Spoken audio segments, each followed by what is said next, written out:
Ashton here, servicing animation information, and today we'll be reviewing the anime Psycho-Pass.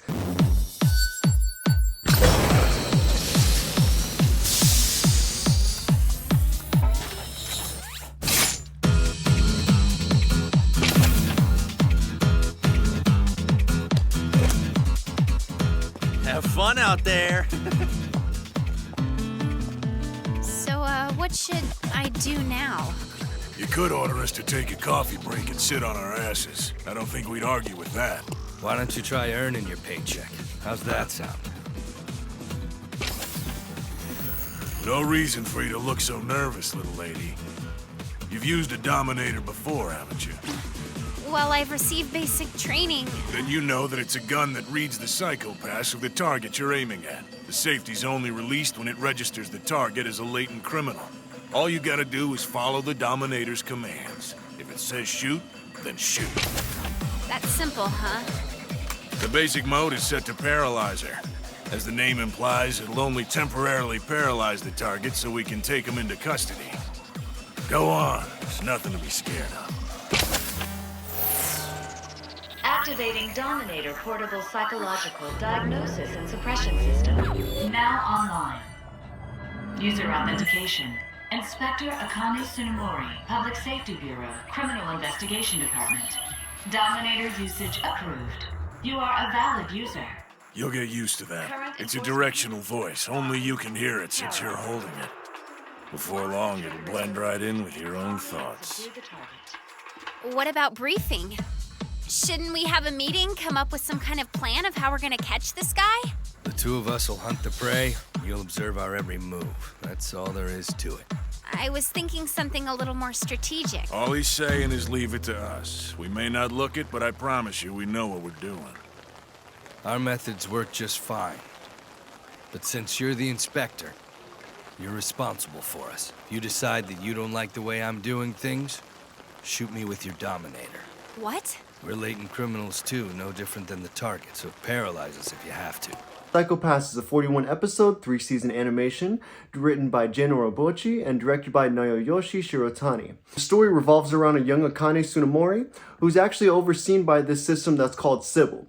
Sybil is actually overseeing this entire city and its citizens that's evaluating people's what's called Psycho-Pass, and they evaluate it by how cloudy or how messed up their Psycho-Pass is. Their Psycho-Pass is actually their psychological behavior and how stable it is just based on their actions or their feelings, whatever the Sybil system would deem would to be a threat to humanity or their society. Now, it's kind of interesting in this sense because the way that it works is that once your Psycho-Pass reaches this X point, the Sybil system will determine whether or not you're a threat to society.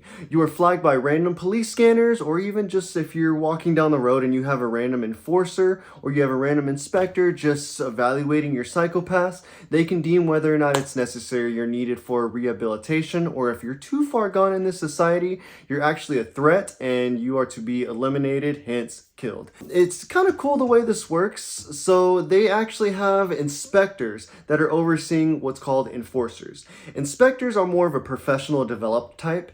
They are watching these enforcers, which are known to be hunters. The hunters are going around and looking for the prey or the people that have been deemed unnecessary to the system or who do need rehabilitation of the system.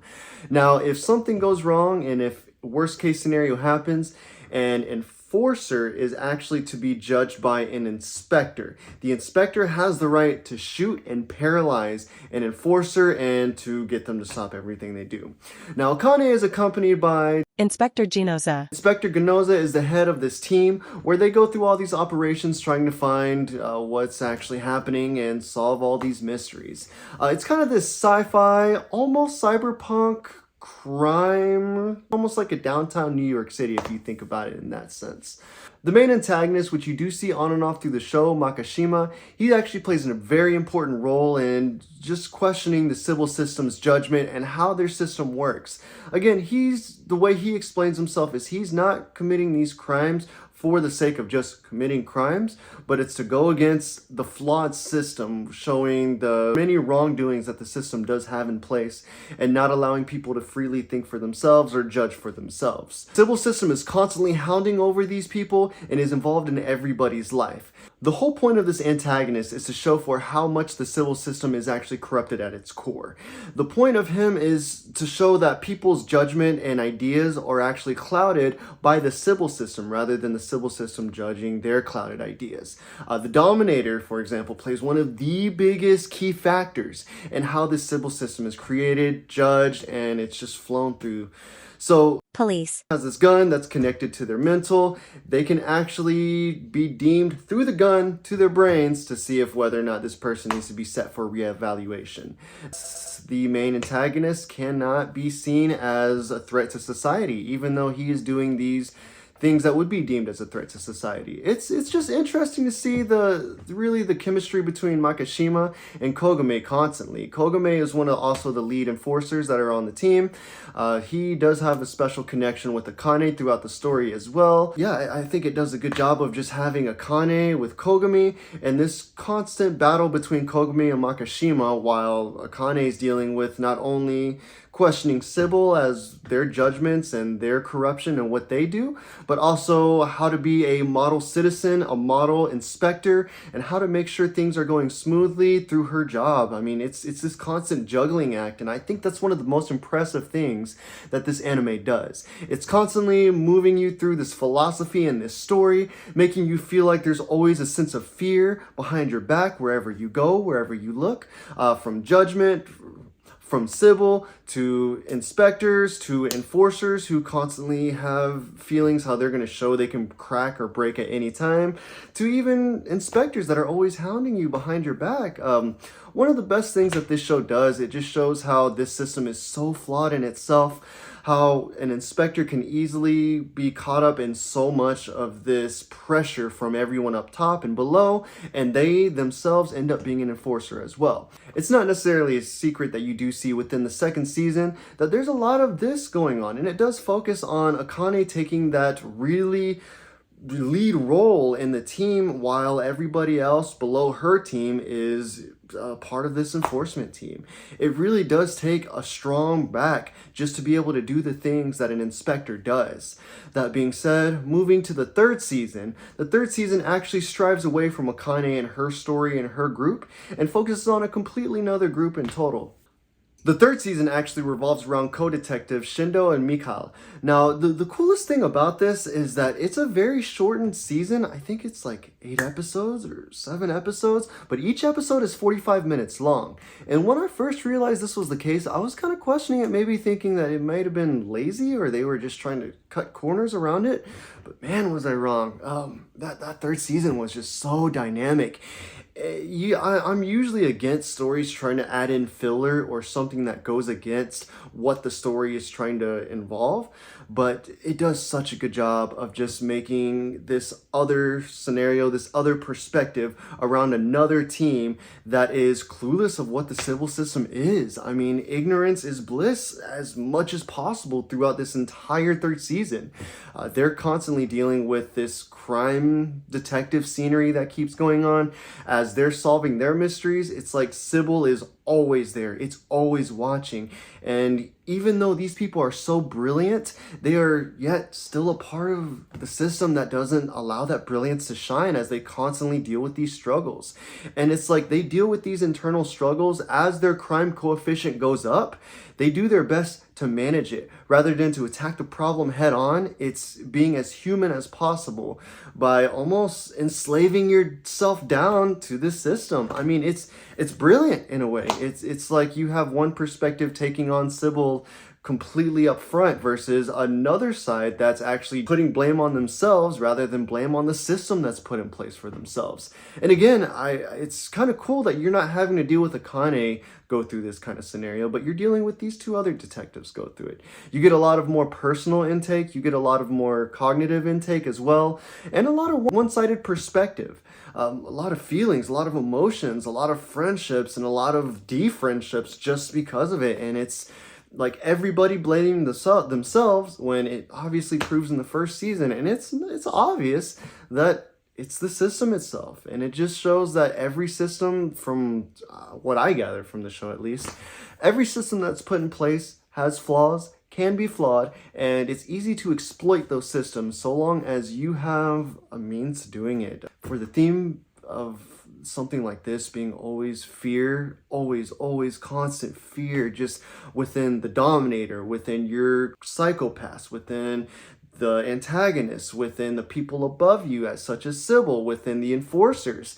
It's easy to see how much stress and pressure really this show brings on to the audience, but everybody is going through it equally, whether you're a character in the show or you are a viewer of the show.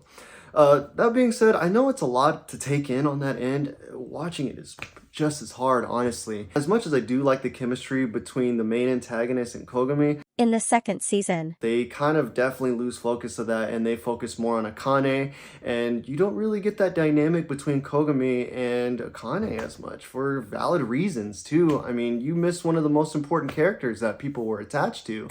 And I mean, I get it, you're moving the story along, but once you do something like that, how do you bounce back from it? What makes it that much stronger? And it's like they try to bring the side cast that came from it as more into light, rather than Kogami, one of the best characters in the show, and I think it kind of just fails to stay interesting. That being said, that third season, man, it's brilliant, it's brutal, it's crucial to the story, I believe, and it's still fulfilling that philosophy side of what Sybil's doing, just not within this group. It's world building, and it's so vivid, it's so brilliant. Man, what a good third season. If I could rate this show, honestly, I wanted to break it down. The first season, I would give a 7+. It's very good, very vibrant, a lot of movement, the animation's solid, the story is solid for the most part, a little juggly sometimes, a little bit too much whenever you're given certain scenarios, but it's really organized in some cases, it's really focused in some cases.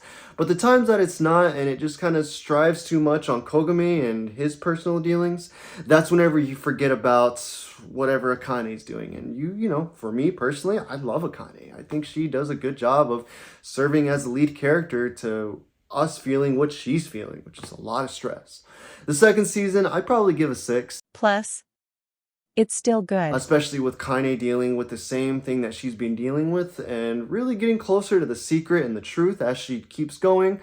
But again, you kind of lose out on the stress and the pressure just from everything that's going on. It's like they're trying to give you all of this information at once, all of the feelings and the past feelings that you had, the philosophies, when really it's missing out on Akane and her dealings with it. Again, you see the story moving on as what's next rather than because of or in effect to, or like a causation sort of thing. Instead, you're watching a story rather being involved in this cause effect. So I wouldn't even say 6, I'd say a 6+. I think it does a good job. It's just a little unfocused.